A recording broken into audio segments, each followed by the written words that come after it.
tardes, sean todos ustedes bienvenidos a este nuevo acto de la Real Academia de San Román. Tiene la palabra la Secretaria General, ilustrísima señora doña Adelaida Bordés, para la lectura del acta.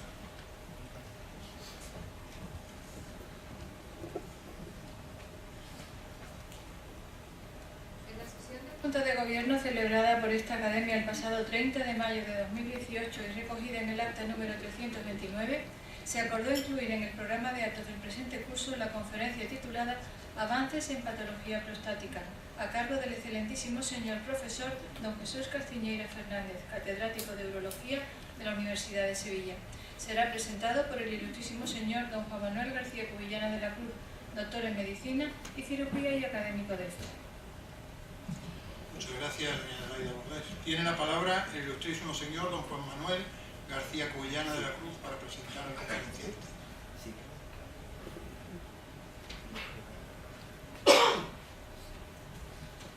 Con la venia, señor presidente, excelentísimas autoridades, ilustrísimos señores compañeros académicos, señoras y señores, amigos todos. Buenas tardes.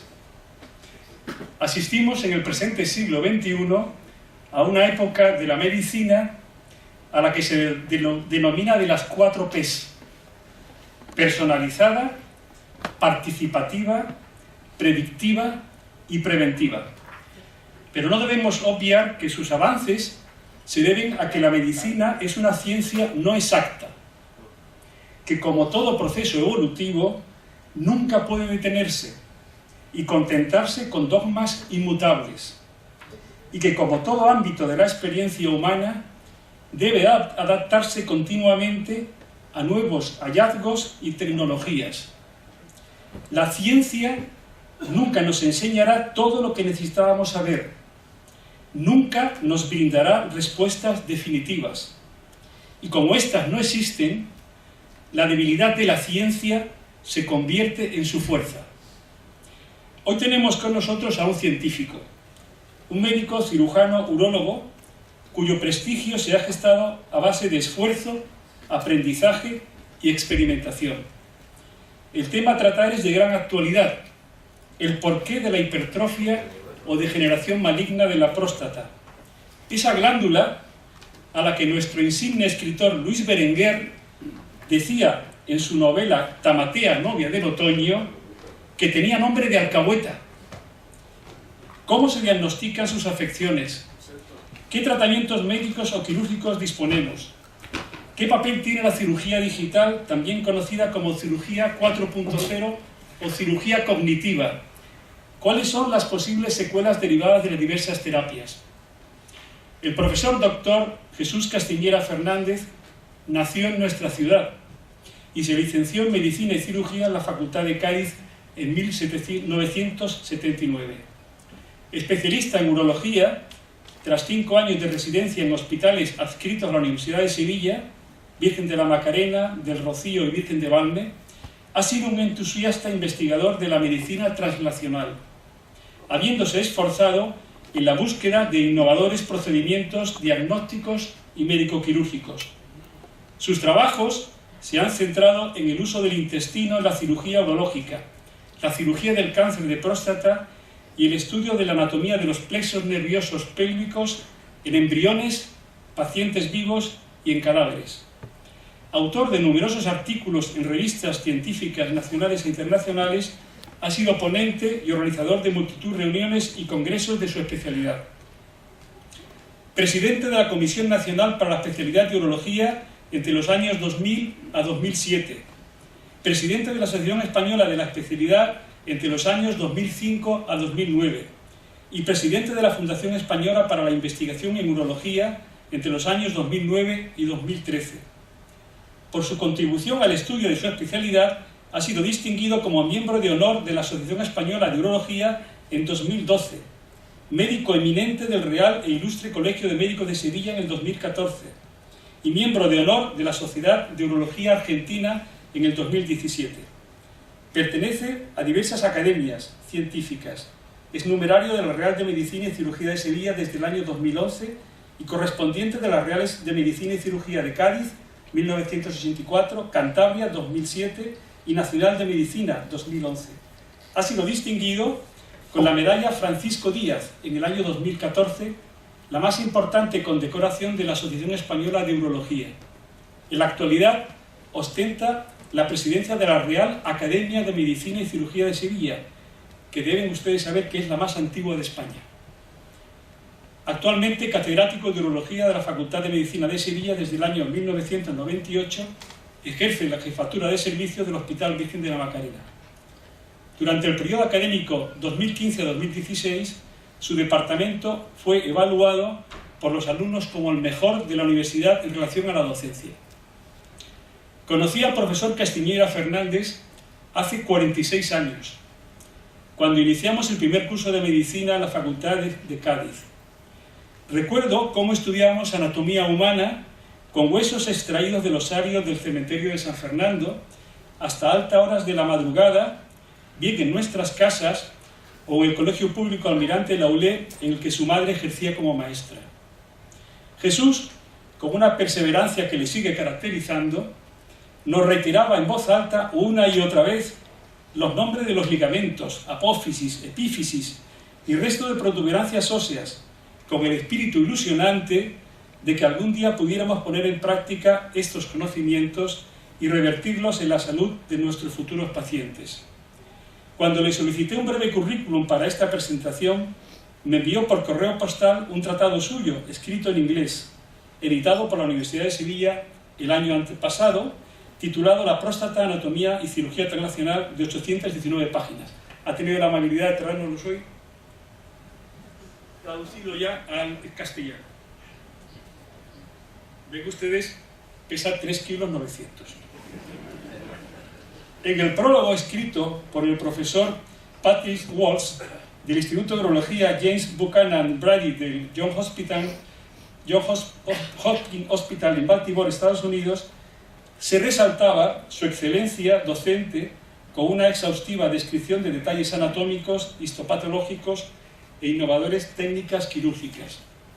Además, leí la introducción del libro, escrita el pasado verano en el Parador Atlántico de Cádiz, en la que el profesor Castiñeira refería el ímprobo esfuerzo invertido en la génesis del tratado a lo largo de muchos años, periodos vacacionales y fines de semana, bajo la audición de música clásica y la degustación de ciertos vinos españoles, entre ellos de Rioja, Ribera del Duero y en particular el de Toro, así como el queso, en especial el zamorano. Algo de culpa, digo yo, habrá tenido Pilar, aquí presente, su mujer, también colega, que es natural de Zamora. Es probable que el gusto por el buen vino y queso tenga relación con su especialidad médica, en atención a sus precursores, cuando fundaron en la ciudad de Nueva York la Asociación Americana de Urología, que se remonta al 22 de febrero de 1902, durante una cena en casa del doctor Ramón Guiteras, ágape en la que 8 cirujanos urólogos degustaron un buen vino tinto y un queso belga Limburger. Cuando nuestra institución solicitó que impartiera una conferencia en el presente curso, aceptó, como no puede ser de otra manera, de forma altruista y desinteresada, haciendo un hueco en sus múltiples ocupaciones.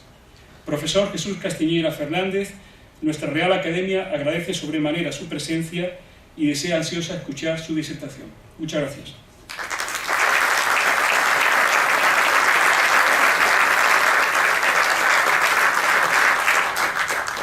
Muchas gracias, don Juan Manuel García Cubillana. Tiene la palabra el excelentísimo señor profesor don Jesús Castiñeira Fernández para pronunciar su conferencia sobre avances en patología prostática. Buenas tardes, excelentísimo señor presidente, ilustrísimos señores académicos correspondientes, señoras y señores. En primer lugar, dar las gracias por esta invitación a una academia que para mí es entrañable por razones obvias y que a lo largo de la exposición iré comentando. Muchas gracias al doctor García Cubillana, mi amigo y compañero Juanma, por las palabras tan bonitas que me ha dedicado. Yo voy a pasar a hacer la exposición de, como ha comentado el doctor García Cubillana, sobre la glándula prostática. Y la conferencia la he querido hacer muy didáctica para que se pueda entender y alejarme de una terminología médica que muchas veces es difícil de comprender. ¿Qué es la próstata? ¿Para qué sirve? ¿Dónde está? ¿Cómo es? ¿Qué enfermedades presenta? ¿Y qué diagnósticos, desde un punto de vista práctico, se emplean en la clínica diaria? La próstata es una glándula que está ubicada muy profunda desde el punto de vista anatómico y que se encuentra pues, por delante del recto, por debajo de la vejiga y detrás de los cuerpos cavernosos del pene. Es decir, por tanto, una estructura, una ubicación muy profunda y desde el punto de vista de la anatomía quirúrgica, pues bastante complejo. ¿Qué enfermedades se van a desarrollar sobre la glándula prostática? Se van a desarrollar 3 enfermedades. O los procesos inflamatorios de origen infeccioso, la mayoría de ellos serían la prostatitis, la hiperplasia benigna de próstata y el cáncer de próstata. Esas son las 3 enfermedades que pueden tener lugar en la glándula prostática.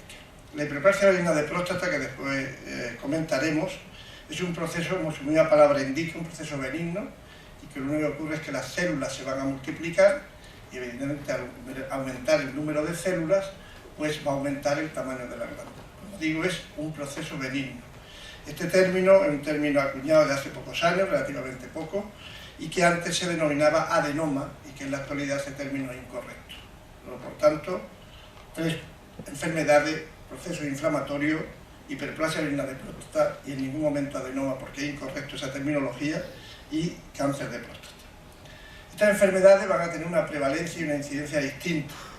La prostatitis se va a presentar en 1 de cada 2 varones, la hiperplasia benigna de 1 en cada 3 varones y el cáncer de próstata de 1 de cada 6 varones.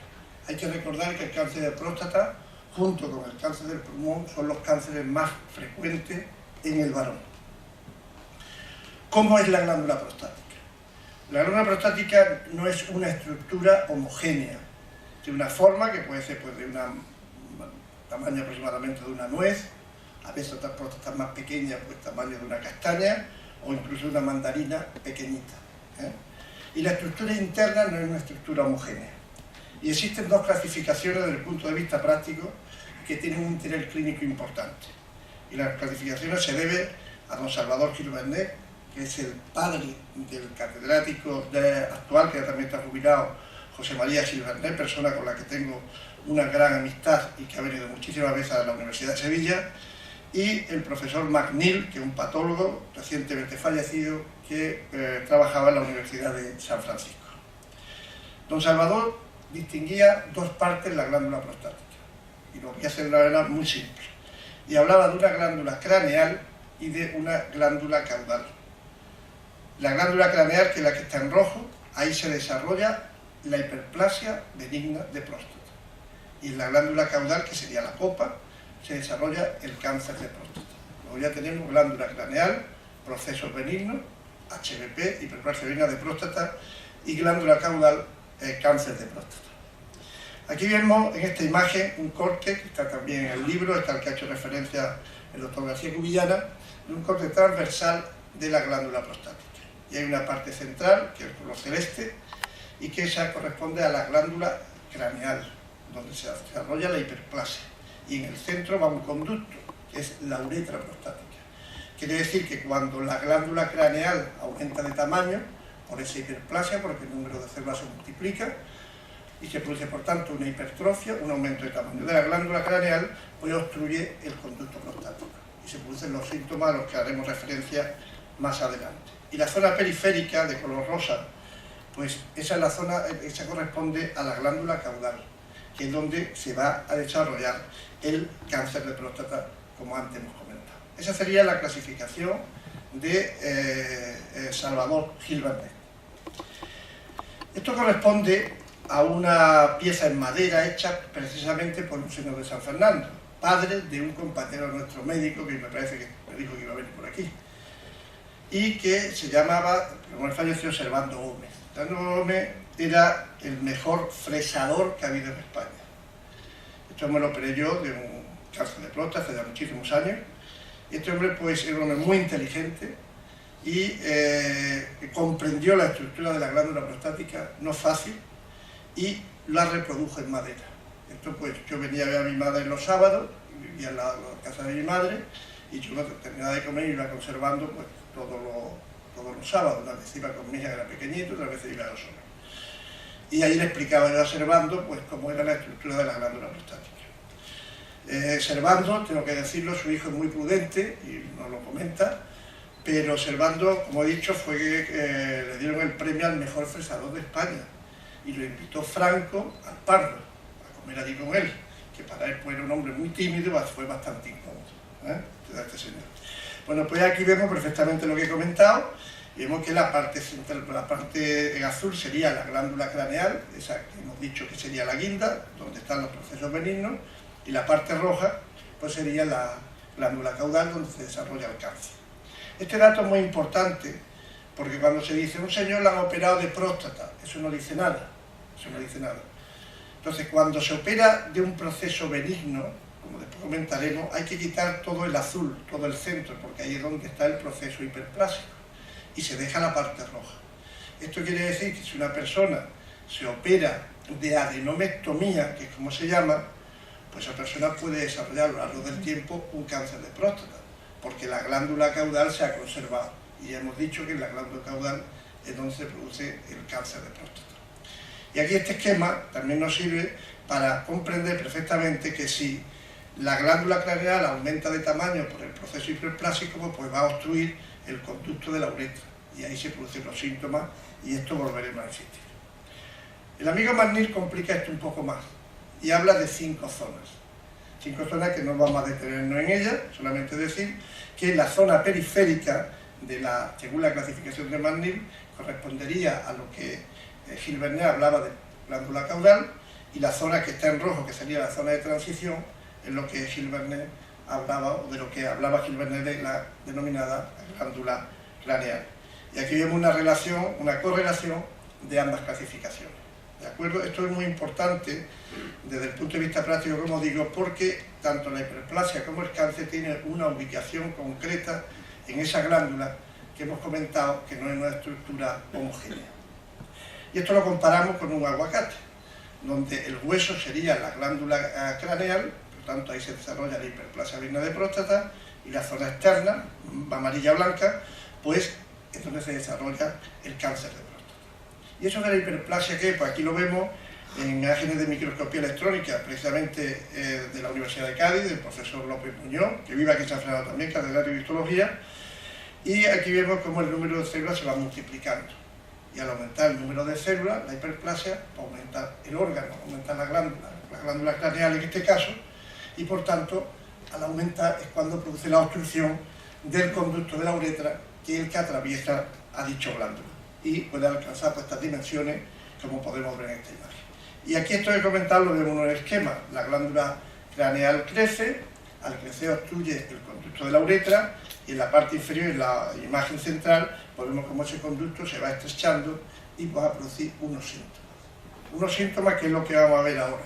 Existen 2 tipos de síntomas. Síntomas obstructivos y síntomas irritativos.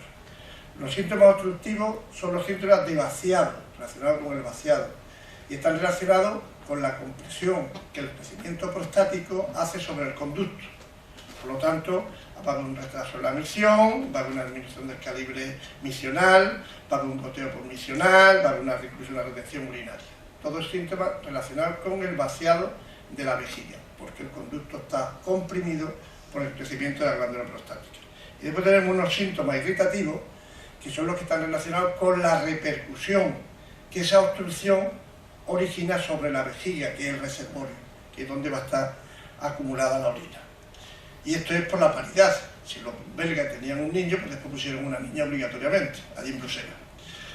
Bien, entonces estos síntomas obstructivos nos centramos en ellos, pues como digo, son los que van a producirse porque el conducto, la uretra prostática, va a estar comprimida por el crecimiento prostático. Síntomas obstructivos. Y después tenemos los otros síntomas que hemos comentado, que son los que se producen como consecuencia de la repercusión de la obstrucción que produce sobre la uretra, sobre la vejiga. Es decir, esa vejiga evidentemente, al no poder evacuar bien, se va a alterar. Y se va a producir una vejiga de lucha, es decir, la vejiga intenta pues aumentar el número de contracciones y la intensidad de la contracción para poder evacuar la orina. Y como la vejiga es un músculo de musculatura lisa, músculo detrusor, pues quiere decir que si un músculo se contrae muchas veces y con mayor intensidad, pues evidentemente ese músculo se va a hipertrofiar y las paredes de la vejiga se van a aumentar su espesor. Quiere decir que, por tanto, si aumenta su espesor, pues la capacidad vesical va a disminuir. Por lo tanto, si disminuye la capacidad vesical, se va a llenar con más frecuencia y con más rapidez la vejiga y va a tener que ser evacuada también con más frecuencia. Ese aumento de micciones, de orina de poca cantidad, lo que se llama polaquiuria, es decir, orinar muchas veces y poca cantidad. Imaginemos, por ejemplo, si este salón, este aula, es la vejiga. Si aumentamos el grosor de la pared hacia adentro, pues reducimos la luz de la vejiga, es decir, sería la hipertrofia de la pared, del músculo detrusor que forma la pared vesical. Luego la capacidad va a disminuir, el aula se va a llenar más rápidamente y por lo tanto se tendrá que vaciar con mucha mayor frecuencia. Y esos serían, por tanto, esos síntomas de vaciado o síntomas vegetativos. Esto es la imagen, como sería la parte de la izquierda una vejiga normal y la parte de la derecha pues una vejiga hipertrófica, una vejiga que está luchando frente a la obstrucción que se produce el crecimiento de la glándula craneal y que comprime ese conducto que es la uretra prostática. Y aquí lo vemos mucho mejor. Esa compresión por parte del crecimiento de la próstata hace que tenga una repercusión sobre la vejiga. ¿Y qué repercusión va a haber? Pues lo he comentado, las paredes de la vejiga se van a hipertrofiar, va a aumentar su espesor y se van a producir divertículos vesicales. ¿Y qué son divertículos? Pues si hacemos un símil con esas cámaras que había en la bicicleta de niños, las cámaras que había que se producían unos chichones, pero yo le puedo hacer los divertículos, es decir, la mucosa, el pavimento del interior de la vejiga se vagina, se sale hacia afuera y se forma pues el divertículo. Como la orina sale con dificultad y se retiene, pues es un caldo de cultivo ideal y por lo tanto precipitan determinadas sales y se producen también piedras en el interior de la vejiga, como vemos aquí. Bien, pues todos estos síntomas obstructivos y relativos hace unos años pues se recoge en la escala internacional de síntomas prostáticos y ahí se valora. En medicina es una ciencia que tiene su grandeza y su pobreza, exactamente igual que el derecho, pero no es matemática y por lo tanto quiere decir que no podemos cuantificar. Este proyecto de cuantificación de síntomas internacionales de los síntomas prostáticos nos permite cuantificar mucho mejor esos datos de síntomas obstructivos y síntomas irritativos que hemos comentado, pero en la práctica diaria esto se utiliza poco, porque muchas veces esto es difícil poderlo rellenar e interpretar por parte del paciente y se utiliza más para trabajo de investigación. Hemos dicho que la próstata va a crecer y nos preguntamos, ¿hay una relación entre el tamaño de la próstata y los síntomas? Es decir, una persona que tiene una gran próstata ¿va a tener síntomas obligatoriamente? No. Va a depender fundamentalmente más del tamaño, va a depender de hacia dónde va a crecer la próstata. Y la próstata puede crecer hacia arriba, que sería la flecha 1 de color azul. La próstata puede crecer hacia el recto, que sería la flecha 2. Y la próstata puede crecer hacia la uretra, que sería la flecha 3. Quiere decir que van a dar clínica a aquellas próstatas que su crecimiento predominante es hacia la uretra, es decir, por tanto, sería la flecha 3. Y por lo tanto puede haber una próstata enormemente grande y el paciente no tiene ninguna clínica porque el crecimiento ha sido hacia el recto o hacia la vejiga y no hacia la uretra. Luego, tamaño y clínica no tienen por qué estar correlacionados. A través del tacto rectal, pues se va a conseguir, nos va a informar de una serie de datos. Y nos puede dar esos datos debido a la proximidad que tiene el recto de la glándula prostática. Y a través del tacto del dedo, pues podemos palpar la próstata. Y podemos palpar, pues, el tamaño que tiene la glándula prostática, si no se palpa nada lo normal, y se empieza a palpar un aumento de tamaño, quiere decir que esa glándula prostática va creciendo. Se puede valorar también la consistencia que va a tener la glándula en el tacto rectal.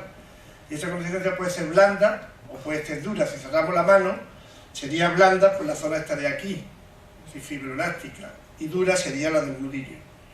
Cuando el tacto tiene una consistencia dura, eso es compatible con un cáncer de próstata, mientras que cuando textura que tiene al palpar la glándula prostática es fibroelástica, pues entonces estamos hablando de un proceso hiperplásico benigno. Eso, desde el punto de vista práctico, ¿qué reflexión tenemos que hacer? Si hacemos un tacto rectal y palpamos una glándula prostática aumentada de tamaño fibroelástica, ¿quiere decir que el paciente tiene un cáncer de próstata? En absoluto, porque el cáncer de próstata puede estar en el interior de la glándula, entonces por fuera no la palpamos. Solamente tendrá valor el tacto rectal cuando el tacto rectal es positivo, porque es pétreo, pues quiere decir que entonces el cáncer está por fuera de la próstata y es cuando lo podemos palpar. Después el siguiente dato sería la simetría. Generalmente cuando aumenta el tamaño de la glándula prostática, pues si un proceso benigno es simétrico, y cuando es un proceso maligno, como siempre el cáncer, pues anárquico. Por tanto hay una simetría en la glándula. Y finalmente la movilidad, pues cuando es un cáncer es una estructura fija, y cuando es un proceso hiperplásico, la glándula está aumentada de tamaño por una hiperplasia, pues tiene una discreta movilidad. Esto estaría en relación a datos de interés práctico en relación con la hiperplasia benigna de próstata, que después hablaremos de su tratamiento. Y vamos a dar unos datos prácticos desde el punto de vista de lo que es el cáncer de próstata. Esta diapositiva, alguna está en inglés porque es de la edición del libro en inglés. Hemos dicho que el cáncer de próstata se ubica en la glándula caudal, según Gil-Barnet, o en la zona periférica, fundamentalmente según la clasificación de McNeil. ¿Qué factores intervienen en el desarrollo del cáncer de próstata? El cáncer de próstata probablemente será, desde el punto de vista epidemiológico, uno de los cánceres que han sido mejor estudiados, desde el punto de vista de la epidemiología. Y existen tres factores fundamentales. En primer lugar, el factor racial. Está demostrado, desde ya hace muchos años, que la raza negra tiene una mayor incidencia, una mayor prevalencia, son las razas negras más frecuentes el cáncer de próstata, frente a la raza blanca, al resto de las razas. Esto que pongo aquí del PSA es un marcador del que vamos a hablar detenidamente posteriormente, que es el antígeno específico prostático. Es un marcador importante que tiene sus limitaciones, como después comentaremos, pero es el que tenemos, no hay otro. Y gracias a este marcador que se descubrió, se puso en la práctica clínica a partir de 1980, pues se han diagnosticado mayor número de cáncer de próstata. Esto no quiere decir que ahora haya más cáncer de próstata que antes, no, quiere decir que ahora se diagnostican a través del marcador y antes esos cánceres no se diagnosticaban. De hecho, muchos cánceres de colon recto pues eran cánceres de próstata no diagnosticados. Aquí en esta gráfica vamos a comparar también la prevalencia, la incidencia del cáncer desde el punto de vista racial. La línea roja corresponde a la raza negra, que es mucho más prevalente, con respecto a la línea negra, que es la media de todas las razas restantes. Y como vemos, los asiáticos, que es la línea verde, son los que menos padecen el cáncer de próstata, que también ahora comentaremos porque tiene mucha relación con la alimentación. Segundo factor es la alimentación. En la alimentación, efectivamente, hemos dicho que los asiáticos, fundamentalmente donde se han hecho más estudios, en Japón y en Corea del Sur, no en Corea del Norte, evidentemente, en Corea del Sur, pues se ha demostrado de que efectivamente la prevalencia del cáncer de próstata es muy baja con respecto a Europa y fundamentalmente con respecto a los Estados Unidos de América, donde la prevalencia es mucho mayor. Y evidentemente esta población tiene una dieta sana, es mucho más sana que el pueblo americano e incluso los países desarrollados, entre comillas, por decirlo de alguna manera.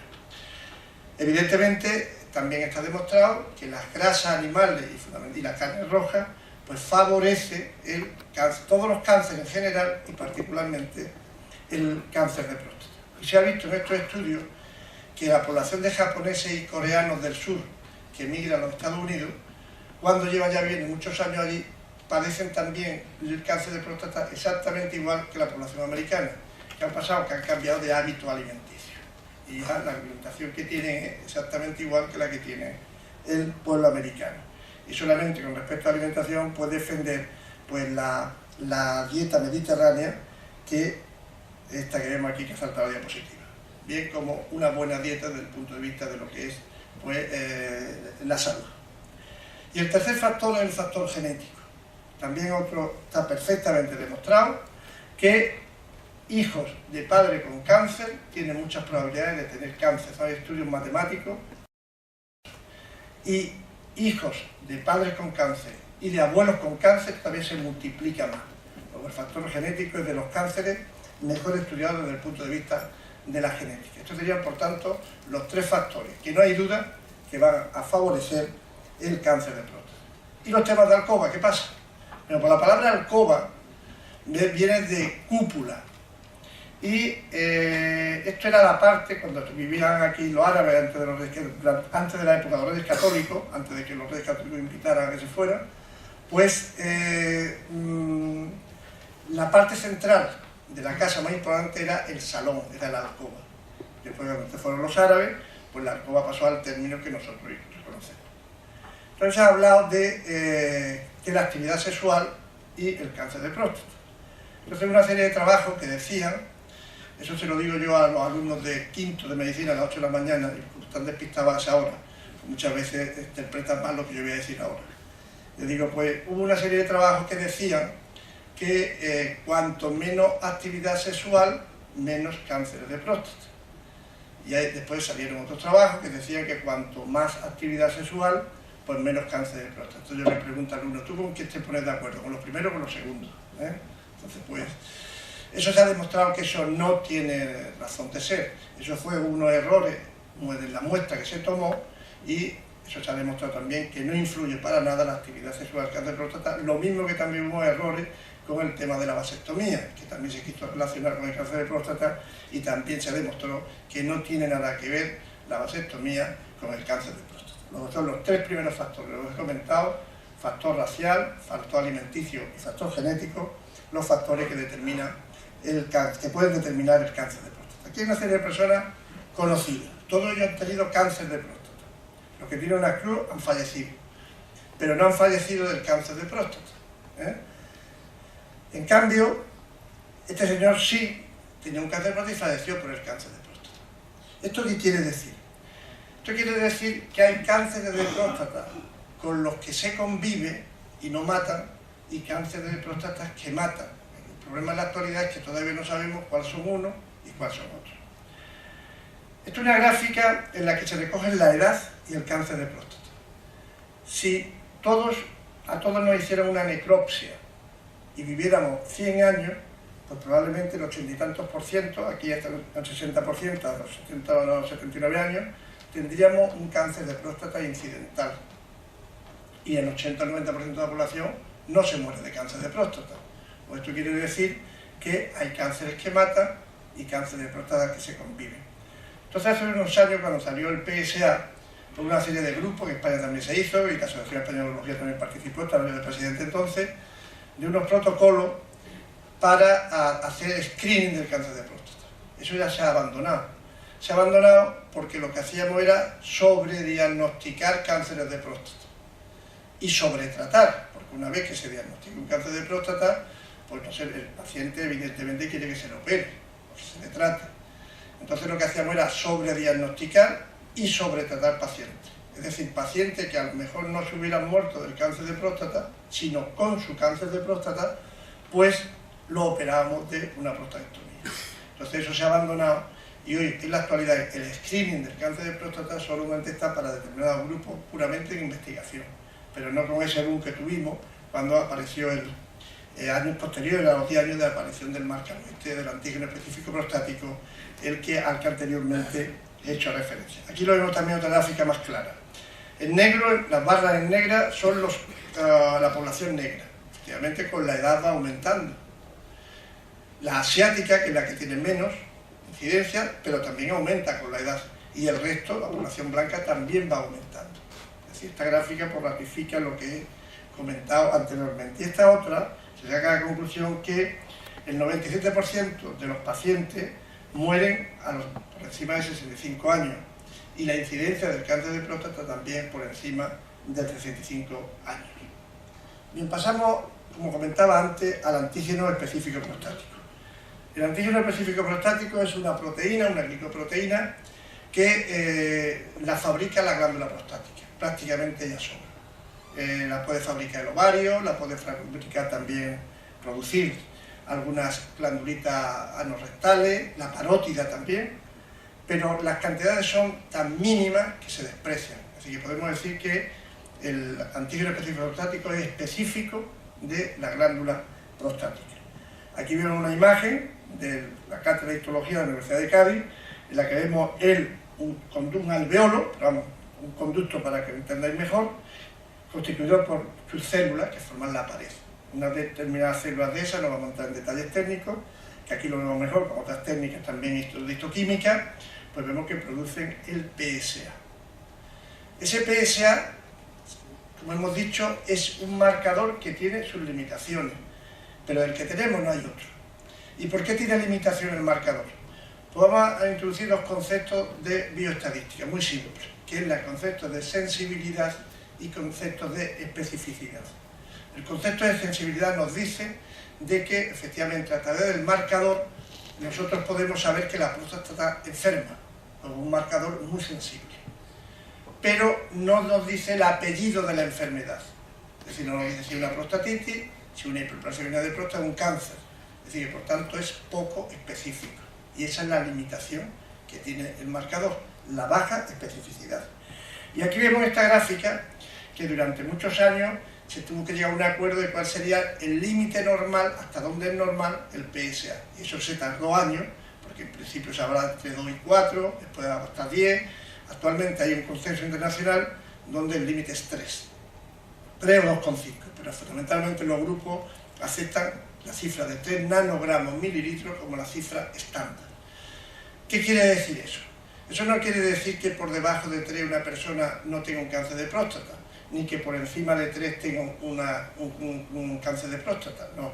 Eso quiere decir que los pacientes que tienen un PSA por debajo de 3 tienen menos probabilidades de tener un cáncer de próstata, y que los pacientes que tienen un PSA por encima de 3 tienen más probabilidades de tener un cáncer de próstata. Pero claro, el problema está que aquí hay un solapamiento, como vemos en la gráfica inferior, y ahí se solapa la HBP y el cáncer de próstata. Bien, y ahora vamos a hacer un análisis de este tema del PSA, que desde el punto de vista práctico y de la población, pues tiene interés. Hemos dicho que hay 3 enfermedades las que se van a ubicar en la glándula prostática. En la parte superior izquierda vemos un tejido prostático normal, y en la parte inferior una hiperplasia benigna de próstata. Hemos dicho que ese tejido prostático va a producir PSA. Bien, cuando en estas dos enfermedades el PSA se va a la luz de este alveolo al que antes hemos visto aquí, donde está la letra del PSA. ¿Por qué? Porque la estructura histológica del epitelio es normal prácticamente, no está alterado. Pero en el cambio, en los procesos inflamatorios y en el cáncer, debido a la desestructuración que hay, a más factores, pero fundamentalmente a esto, a la desestructuración que hay en el propio alveolo, pues el PSA va a pasar a la circulación general, fundamentalmente y menos a la luz del alveolo. Primer tema por el que hay esa falta de especificidad. Segundo, porque a medida que se avanza en la edad, también va aumentando el PSA, y esto está recogido con cifras aproximadas. Es decir, cuanto más mayor se va aumentando el PSA. ¿Por qué? Pues porque la hiperplasia de próstata va aumentando, y evidentemente si va aumentando, al haber más hiperplasia, pues hay más PSA, sin tener que tener un cáncer. Pero claro, esto no va a distorsionar a la hora. Entonces una cosa más simple que la que yo recojo aquí. Pongamos un ejemplo. Un gramo de tejido normal produce X de PSA. Un gramo de hiperplasia benigna prostática produce 2X. Un gramo de cáncer de próstata produce 3X. Y una prostatitis produce 4X. Eso más o menos es así, ¿vale? En esas proporciones, aunque sea a título de ejemplo. Pero claro, si un señor tiene una hiperplasia benigna de próstata, que hemos dicho que produce 2X, es una próstata enorme, pues va a producir muchas X y por lo tanto va a tener un PSA alto y va a tener un PSA por encima de 3 y no tiene por qué tener un cáncer de próstata. ¿De acuerdo? Esto es otra justificación más de la falta de especificidad que tiene el PSA. Y para terminar del PSA vamos a hablar de 4 conceptos importantes. PSA libre, PSA transportado, no es correcto el término, pero para que lo entendáis, el PSA puede ir libre en la sangre o puede ir unido a un transportador, como una lipoproteína que es. el concepto de PSA total, que sería la suma del PSA libre y el PSA que va en el transportador, y la ratio, que es la relación del PSA libre y PSA total. La ratio, esto es un concepto posterior que se hizo para intentar mejorar la falta de especificidad que tiene el PSA total. Y entonces, pensando el otro día en casa, hice este símil. Imaginemos que esta es una vía pública. En la vía pública nos encontramos peatones, nos encontramos bicicletas, transportadores, por así decirlo, y peatones montados en una bicicleta, ¿de acuerdo? Los peatones los vamos a llamar el PSA, y el peatón montado en la bicicleta el PSA en el transportador, y la suma de los dos, el PSA, el peatón, más el PSA con el transportador, con la bicicleta, pues sería el PSA total, ¿de acuerdo? Bien, ¿cuál es el PSA libre? El peatón, el PSA solo, que va por la sangre. ¿Cuál sería el PSA y el transportador que va transportado? Pues el peatón montado en la bicicleta. ¿Cuál sería el PSA total? Pues el PSA y el transportador, es decir, el peatón en la bicicleta y el peatón solo. Bien, pues el PSA total, la cifra hemos dicho que era 3 nanogramos mililitros. Quiere decir que los pacientes que tengan un PSA total menor de 3 nanogramos mililitros tienen menos probabilidades de tener un cáncer de próstata. No podemos decir más nada que eso. Y los que tengan un PSA por encima de 3, quiere decir que tienen más probabilidades de tener un cáncer de próstata. Y ahora vamos a ver aquí la ratio, que es un concepto nuevo, relativamente nuevo, que se introdujo para intentar mejorar la falta de especificidad del PSA libre. Bien, la ratio es la relación del PSA libre partido por el PSA total. Y el PSA total, pues hemos dicho que es la suma del PSA libre más el PSA del transportador. Aquí lo tenemos. ¿De acuerdo? Y eso es la cifra, que en los acuerdos internacionales es un 20%. Pero aquí es distinto, y esto es lo que confunde a la población, como es lógico. Aquí, cuanto más alto sea la ratio, cuanto más mejor pronóstico, menos probabilidades de cáncer. Y cuanto más baja sea la ratio, es decir, por debajo de 20, más probabilidades de cáncer. Lo que quiere decir que el PSA total, cuanto más alto peor, por encima de 3 peor, por debajo de 3 mejor, pero la ratio, pues al contrario, ¿de acuerdo? Cuanto más alto mejor y cuanto más bajo peor, más compatible con cáncer. Y esto lo tenemos aquí recogido al lado, PSA libre, y debajo PSA del transportador más el PSA libre, ¿de acuerdo? Esto es fácil de entenderlo. Yo nunca he sido muy bueno en las matemáticas, me pasa que tuve una profesora, que era mi hermana, que está aquí, que me lo enseñó esto bien, estas cosas de matemáticas. Entonces quiere decir que para que la ratio suba mucho, pues quiere decir que el PSA libre tiene que estar alto, pero sobre todo que el transportador esté más bajo, ¿de acuerdo? Y eso no se sabe el por qué, pero eso es así. Es decir, que en los cánceres de próstata, el PSA transportado es menor que el PSA libre. Y una curiosidad, y yo se lo he consultado a catedrático en bioquímica, y eso no se sabe el por qué. Pero lo cierto es, eso se sabrá, que en el cáncer de próstata el PSA tiene más tendencia a ir unido, el PSA ir unido al transportador. Bien, y esto es ni más ni menos lo que he dicho, que es en la parte de abajo vemos que cuanto más alto sea la ratio, si por encima de 20, menos probabilidades, que lo vemos en la ordenada, de cáncer hay, que es lo que he dicho antes. Luego, no quiere decir que estemos aquí como el colesterol bueno y el colesterol malo, no, aquí no hay 2 PSA ni un kilogramo, aquí solamente que hay un PSA, que puede ser PSA libre, como hemos dicho, el peatón, o el PSA montado en la bicicleta, el peatón montado en la bicicleta. Y entonces se juega con el PSA y la ratio, la relación PSA libre, PSA total, y como digo, eso nos ha ayudado, o ayuda a que aumentemos un poquito esa especificidad. Si tenemos un PSA total muy alto y una ratio muy baja, pues este señor tiene más probabilidades de tener un cáncer que si al contrario, un PSA total bajo y una ratio muy alta. Es decir, no son grandes logros, pero algo ayuda a la hora del diagnóstico.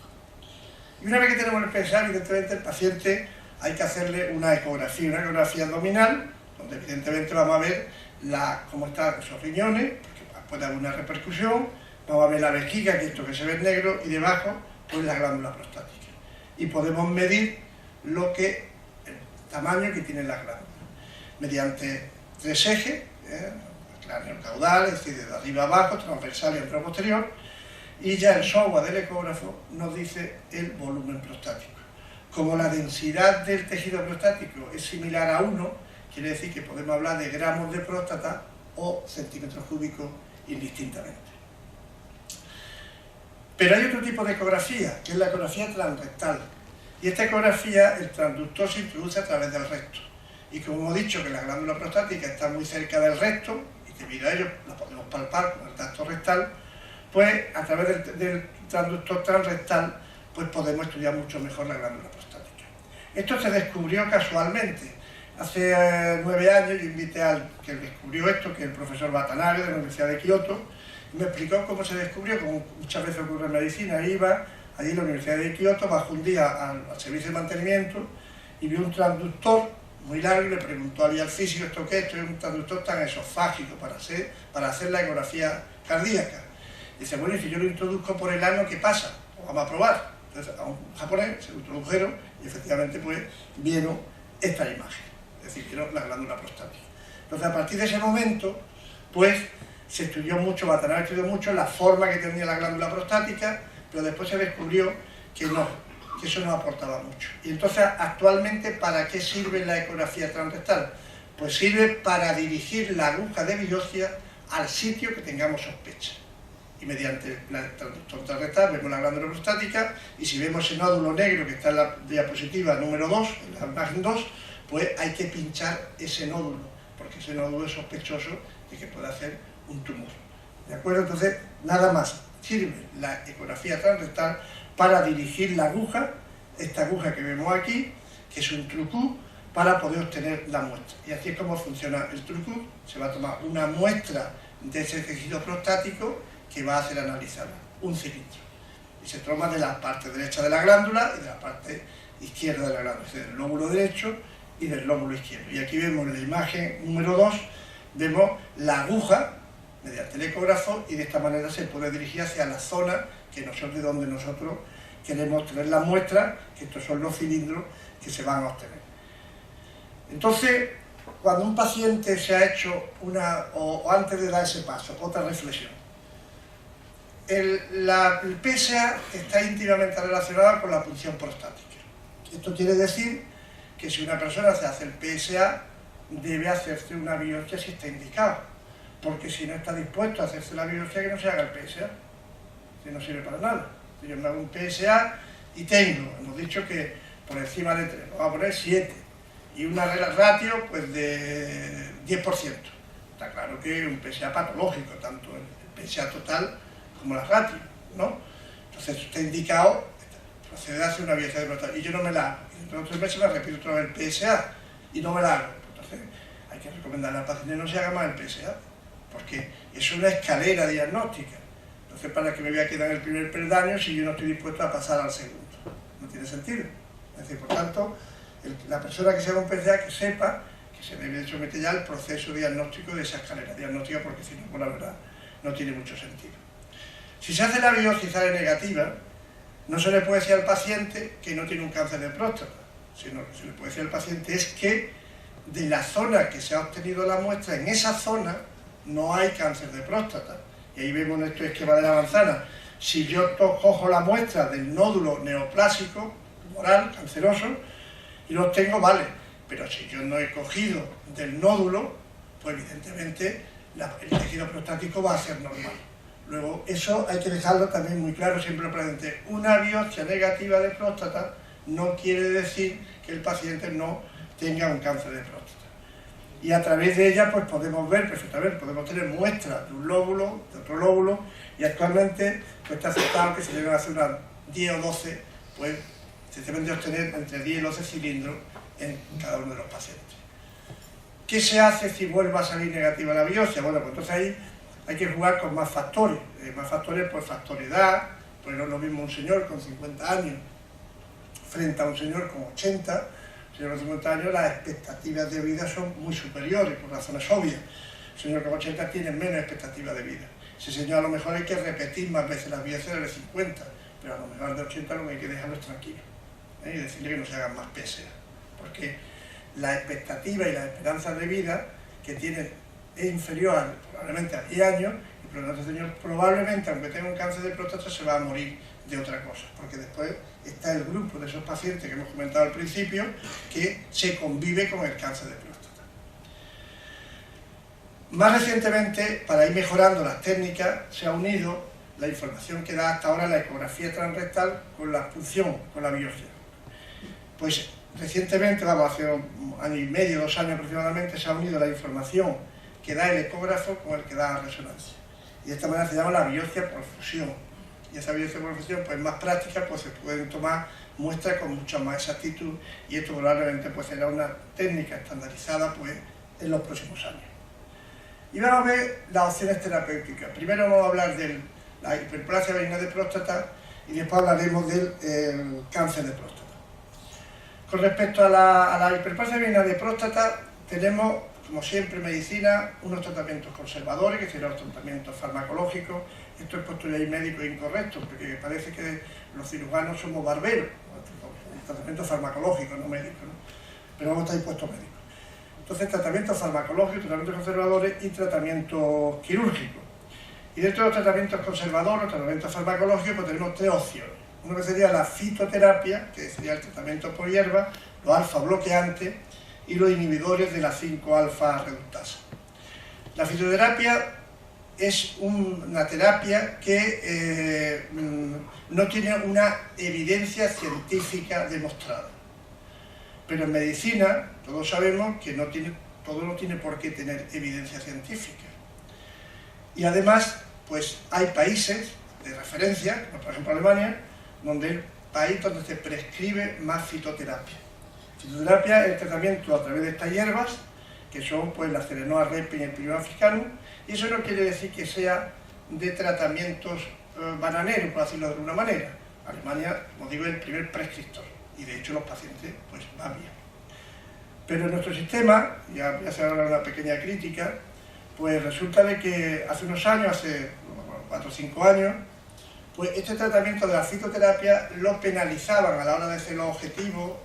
Yo soy responsable de una unidad, al hacer los objetivos penalizaban los facultativos que prescribían fitoterapia.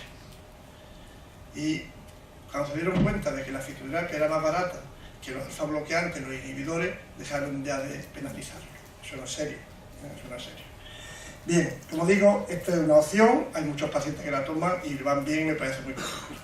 Pasamos a las otras 2 opciones, que son los inhibidores de la 5-alfa reductasa y los alfa bloqueantes.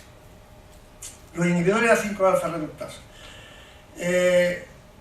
Ya eso se demostró hace muchos años, y lo demostró un urólogo que después fue premio Nobel en medicina, que después lo comentaremos, Hugin, y demostró la hormonodependencia del cáncer de próstata, pero yo diría también del tejido prostático. El tejido prostático es hormonodependiente. Y van a ser los andrógenos. Y hay 2 fábricas de andrógenos. Una fábrica muy importante, que es el 95%, que es el testículo, y una fábrica más pequeñita, que es la suprarrenal. La suprarrenal es una estructura que hay por encima de los riñones. Pues se llama suprarrenales. Y se producen el 5% de los andrógenos, es decir, de la testosterona. Esa testosterona no es activa como tal, sino que esa testosterona se tiene que transformar en dihidrotestosterona, que son estas siglas propias de HT, un metabolito de la testosterona. Y esa transformación lo hace una enzima que es la 5-alfa reductasa. Entonces una doctora de Nueva York que vive todavía, pues viajando mucho a República Dominicana, vio que había una población allí, una zona deprimida de República Dominicana, que no tenían próstata. Y entonces estudió y efectivamente no tenían la 5-alfa reductasa. Claro, si no tenía la 5-alfa reductasa, no se podía transformar a testosterona en dihidrotestosterona. Y hemos dicho que el metabolito activo para el tejido prostático normal y patológico es la dihidrotestosterona.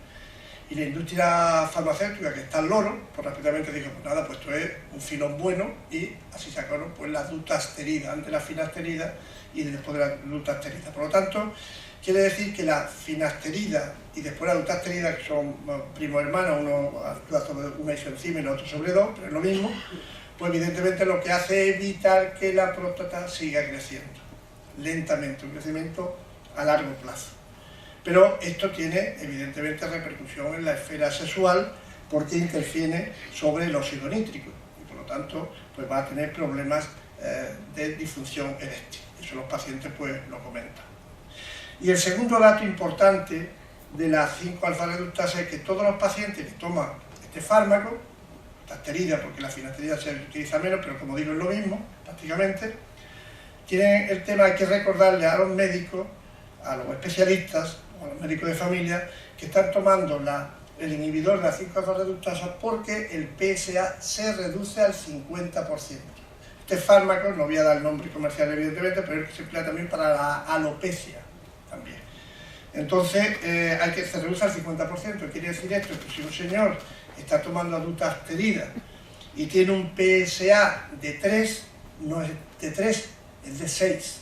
No hay que tener cuidado, porque un PSA de 3 hemos dicho que es el límite, es normal, pero si tiene 6 ya no es normal, está duplicado. Porque la dutasterida, la 5-alfa-reductasa, disminuye en un 50% las concentraciones del antígeno prostático específico del PSA. Y el tercer medicamento, el tercer fármaco que se emplea en el tratamiento del HBP, de hiperplasia benigna de próstata, son los alfa bloqueantes. ¿Y eso qué es? Bueno, pues a nivel del cuello de la vejiga hay unos receptores, unos transmisores, donde ahí actúan los alfa bloqueantes. Esos alfa bloqueantes, que tienen una actividad simpática, nerviosa, que se contrae ese cuello, por lo tanto lo cierra, pues hace que todavía se obstruya más el conducto. Entonces lo que hay que dar son fármacos que bloqueen esos receptores. Y estos fármacos son los alfa bloqueantes. Al bloquear esos receptores, pues ese conducto se contrae menos y facilita más la salida. Y esto sería una serie de fármacos que se empezaron a utilizar los primeros para el tratamiento como antihipertensivos, que actúan sobre la fibra muscular lisa de las arterias. Y estos se fueron perfeccionando y efectivamente lo que se ve aquí en el esquema, al actuar los alfa bloqueantes hace que el conducto, la uretra, se abra más y el flujo de orina pueda salir con mayor facilidad. Esto tiene unos efectos, fundamentalmente la hipotensión muchas veces, pero ya estos fármacos son cada vez más uroselectivos y nada más que actúan sobre esa zona de la próstata y no de manera general. Entonces ya por tanto el tratamiento farmacológico y ahora el tratamiento quirúrgico, y volvemos al modelo de Servando. Pues el tratamiento quirúrgico consiste en quitar pues, lo que está obstruyendo. ¿Qué es lo que está obstruyendo? Pues la glándula craneal, la guinda, como decíamos antes, y para que dejar un hueco ahí para que pueda haber una buena salida de la orina, ¿no? Y esto sería una adenomectomía. La adenomectomía que vemos aquí, son imágenes de resonancia después de haber quitado el adenoma, y fijaros el hueco tan enorme que se produce, y por fuera sería la glándula caudal, que hay por fuera. Y esto lo hizo un señor que se llamaba Fuller, y muy animado el hombre, pues se fue de Estados Unidos, se fue al Reino Unido, a Londres, a un congreso, se lo contó a este otro señor, y este señor se lo adjudicó injustamente, y hoy se conoce como la operación de Freyer, aunque es injusto, porque la operación que la describió es Fuller. Eso ocurre con una cierta frecuencia. La otra opción es no quitar el adenoma completo, sino hacer una resección intrauretral y quitar parte de ese tejido que está obstruyendo, una especie de canal en ese tejido que está obstruyendo, que es la glándula craneal. Eso se llama una resección transuretral, ¿de acuerdo? Esta sería la otra opción que hay a la adenomectomía, que quitar la glándula completa. Y con respecto al cáncer, pues con respecto al cáncer, aquí está Patrick Waller, que ha hecho referencia antes el doctor García Rubillana, pues podemos encontrar ante dos situaciones. El cáncer puede estar localizado, está en la glándula prostática, o el cáncer puede estar diseminado, el cáncer está por fuera de la glándula prostática, puede estar en una víscera o puede estar en el hueso. Entonces el planteamiento es distinto, evidentemente. Si estamos ante un cáncer localizado, hay que extirpar la glándula completa. Es decir, por tanto, glándula craneal y glándula caudal. Y eso se llama una prostatectomía, no una adenomectomía. Se quita completo. Y se quita toda la glándula completa y después se une el cuello de la vejiga con la uretra. Y ahí en medio estaba la glándula prostática. Estos son esta parte de aquí del esquema, son los nervios que hemos estudiado y que hemos trabajado asesorado por el profesor Wolf. Y la otra opción también, los tratamientos locales, un cáncer de próstata, sería la radioterapia. No hay datos en la actualidad que digan que los resultados son mejores con la cirugía que con la radioterapia, son similares. Porque sí está claro que esto se opta cuando el cáncer está localizado. Y esa radioterapia pues puede ser una radioterapia externa o una braquiterapia a través de esta aguja que se introduce, te dejan semillas radioactivas y esa semilla radioactiva pues radia a toda la glándula prostática. Si el cáncer ya no está localizado, tenemos que hacer un tratamiento hormonal. Y eso lo demostró este señor que antes hacía referencia, Charles Hubin, un profesor de la Universidad de Chicago, ya falleció, y este demostró la hormonodependencia del cáncer de próstata y del tejido evidentemente prostático. Esto ya se había demostrado indirectamente con los castrati de los niños cantores del Vaticano, lo castraban para que conservara la voz aguda y no la voz grave. ¿Por qué? Porque los andrógenos actúan sobre la laringe y entonces esa voz deja de ser aguda y se transforma en una voz grave. Estos niños no tenían tampoco próstata, porque claro, al estar castrados no había andrógeno y al no haber andrógeno suficiente, pues entonces la glándula prostática pues no se desarrollaba. Como digo, que eso antes de que Hugin ya se había demostrado. Y esta es la imagen que os dije anteriormente. Entonces hay que hacer tratamiento hormonal, no para bloquear ese paso de testosterona a dihidrotestosterona, que es un tratamiento hormonal muy leve, sino que ya es un tratamiento hormonal más intenso. Aquí hay que bloquear el eje hipotálamo hipofisario testicular, es decir, que el testículo no produzca nada de andrógeno y que la suprarrenal tampoco produzca nada de andrógeno. Es decir, que es un tratamiento hormonal mucho más fuerte que el de los inhibidores de la 5-alfa-reductasa, que se empleaba para la hiperplasia benigna de próstata, como hemos hablado. Esto se llama un bloqueo completo. Quiere decir que tenemos que anular todos los andrógenos, tanto de la suprarrenal como del testículo. Llega un momento que este cáncer de próstata se hace hormonoresistente. ¿Y qué quiere decir eso? Eso quiere decir que ya el tener al paciente castrado químicamente, es decir, sin andrógeno, no da resultado. Ya aparecen clones celulares hormonoindependientes que se van a reproducir. Entonces, hasta hace unos años, hasta hace 4 años, estos pacientes pasaban a quimioterapia. Y la quimioterapia pues tiene unos efectos bastante desagradables. Y por lo tanto, pues estos enfermos se deterioraban mucho. Hace unos años se han investigado fármacos, el acetato de abiraterona, que tiene una farmacocinética, un mecanismo de acción, y la enzalutamida, que tiene otra, que son fármacos que, no vamos a entrar en ello, que sería un escalón intermedio, una vez que ese cáncer diseminado se ha hecho hormonoresistente, es decir, que la hormona, el tratamiento hormonal ya no sirve, pues antes de pasar a la quimioterapia, un paso previo sería utilizar estos nuevos fármacos. Y con esto pues doy por concluida la charla. Muchísimas gracias por vuestra atención.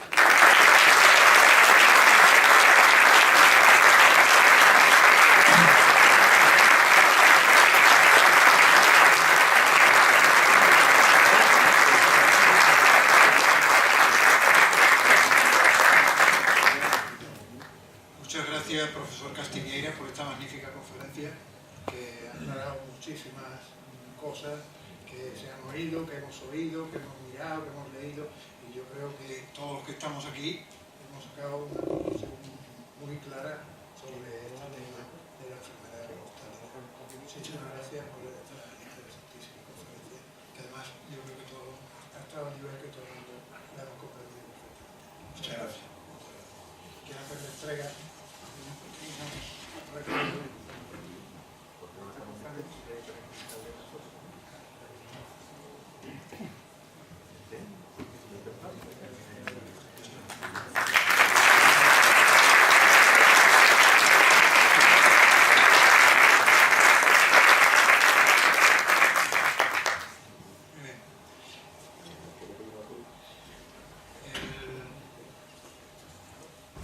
El próximo acto de la Academia va a ser una conferencia titulada Humboldt y el Cosmos, con motivo del 250 aniversario del nacimiento de Humboldt. La ofrecerá el ilustrísimo señor José Manuel Blanco Villero, que es doctor en medicina y académico de esta. Eso va a ser el martes 5 de junio a las 7:30 también aquí. La Real Academia de San Romualdo les agradece su presencia, las autoridades, señoras y señores académicos y todos ustedes, señoras y señores, que nos siguen con asiduidad a todos nuestros actos, cosa que siempre me gusta agradecer. Muchas gracias y buenas noches.